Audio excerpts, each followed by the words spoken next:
Kijana mmoja masikini alitokea kumpenda binti wa kitajiri na akamueleza ya kuwa anataka kumuoa, lakini binti huyo akamkataa akidai, pesa yako ya mshahara wa mwezi ndiyo pesa ya matumizi yangu ya siku moja, je, utaweza kunihudumia? Kijana huyu kusikia hivyo akaondoka kwa huzuni.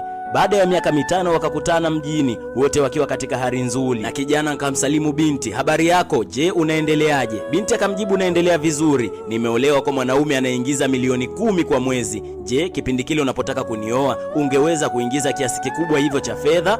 Kijana kusikia hivyo alitabasamu tu, na wakiwa katika mazungumzo hayo, ghafla mume wa yule binti akafika, na alipofika tu akashtuka kumsalimu yule kijana aliyekuwa maskini, shikamoo bosi, habari yako? Kisha akamgeukia mkewe na kumwambia, mke wangu, huyu ndiye bosi na mmiliki wa kampuni kule ninakofanya kazi. Mwanamke akiwa ameshtushwa na mshangao na akiwa amebaki ameduaa, yule kijana akageuka na kumwambia, sikujua kuwa huyu ndiye mke wako, basi mimi nawatakia siku njema. Baada ya kuongea hayo, kijana akaondoka zake bila kugeuka nyuma.